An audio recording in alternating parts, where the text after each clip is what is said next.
principio, antes simplemente reconocemos que puede haber un interés público en conocer esta información. Sin embargo, cabe destacar que la ley no exige expresión de causa para el solicitante. Y en este sentido, cualquier solicitante, aunque no pueda haber un interés especialmente público porque todo el mundo lo conozca, puede solicitar información y tiene derecho a que se la entregue.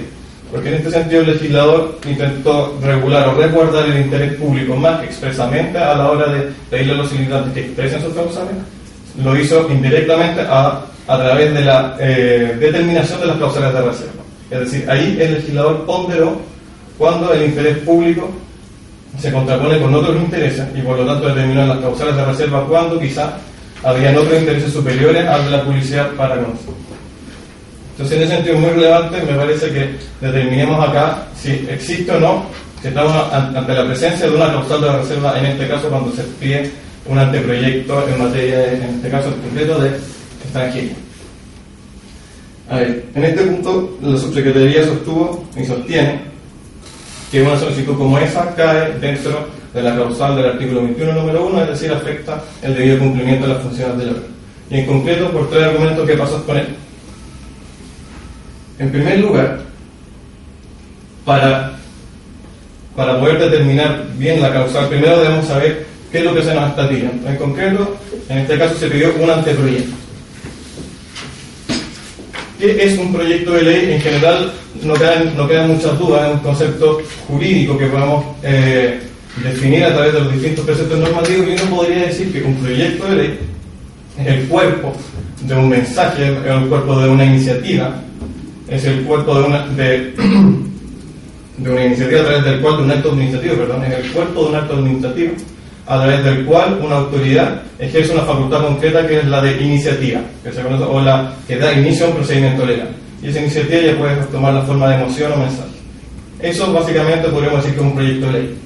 El tema es que un anteproyecto no es un concepto jurídico, digamos, no está definido en la ley ni tampoco se puede construir concretamente o de forma unívoca por las distintas definiciones o conceptos que establece la ley. Entonces, en general, cuando se habla de un anteproyecto de ley, se hablan de dos cosas.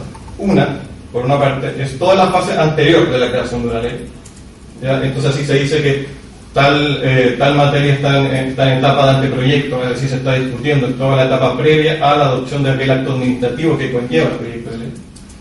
Eso por una parte. O generalmente se ocupa el término anteproyecto para individualizar de alguna u otra forma los distintos productos o subproductos que salgan durante esa distinta etapa. ¿Qué es lo relevante de esto? Que en esa etapa, y acá acaba de recordar lo que dispone el artículo 10 de la ley 20.285, en esa etapa de anteproyecto, todos esos productos o subproductos no constan en ningún acto, ni en ninguna resolución, en ningún expediente, ni en ningún contrato, ni en ningún acuerdo. No consta. Es bastante similar a lo que puede pasar, quizá, no sé cómo funciona internamente el Consejo, pero cuando el Consejo debe tomar una decisión, quizás parte uno, elaborando un borrador de decisión, se lo puede pasar al otro consejero que entra encima, hace las observaciones, y así van discutiendo y se va construyendo lo que en definitiva será la decisión del Consejo. Algo parecido se da en la creación de un proyecto de ley. Se le pide a los distintos asesores que generen una propuesta, se discute con los distintos servicios o autoridades responsables, pero en general ninguno de esos distintos productos de esas discusiones queda registro, consta particularmente en un acto o en una resolución o en un acta, en fin. ¿Qué quiere decir esto entonces? Que en general no existe un objeto de referencia determinado cuando se habla de un anteproyecto. En este sentido, cuando se pide quiero que me entreguen un anteproyecto, no hay algo concreto que requiere, no hay un objeto de referencia determinado al que uno podría decir, toma, acá si me piden un anteproyecto, entrego esto.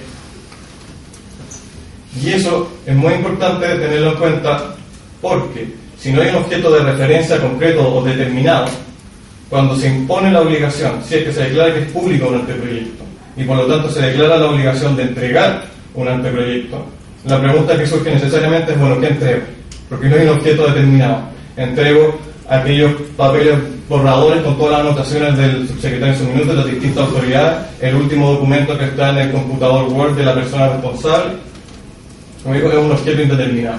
Y por lo tanto, cumplir por la entrega de un objeto determinado es prácticamente imposible. Y en ese sentido, establecer una obligación imposible es claramente alterar el debido funcionamiento del órgano, es establecer una obligación que no puede cumplir. Entonces, ese por una parte sería el primer argumento, que en general, reitero, por anteproyecto no hay referencia a un objeto determinado. ¿Y vos haces una consulta, colega? ¿Existe el anteproyecto o no? Sí, es que a eso voy, es que acá también nos interesa a la subsecretaría dejar claro cuál es la naturaleza en general, porque no solamente la postura en concreto acá de que este anteproyecto sea reservado, sino en general cualquier anteproyecto también. Y ahora bien, por eso decía, en general no existen. Hay casos en que sí queda constancia de un anteproyecto en un acto o en una resolución, como cuando, por ejemplo, se pide institucionalmente la opinión de otro ministerio. En este caso sí ocurrió, se pidió al Ministerio de Relaciones Exteriores que emitiera alguna opinión al respecto sobre este anteproyecto. Entonces, en este caso, en donde sí ya hay un objeto de referencia, vuelvo a cobrar sentido a la pregunta y debemos preguntarnos, bueno, ¿corresponde o no entonces entregar aquel documento? Y en este punto, la subsecretaría mantiene su posición de que en este caso también estamos en presencia de la causal del artículo 21, número 1, que su entrega afecta al debido cumplimiento del órgano. En concreto, ¿por qué? Bueno, para entender la causal en este caso debemos saber cuáles son las funciones de la subsecretaría y del Ministerio del Interior. Por una parte, tenemos que el artículo 91 del Decreto Ley 1094, en su número 2, dice que es función del Ministerio del Interior supervigilar el cumplimiento de la legislación de extranjería y proponer su modificación o complementación.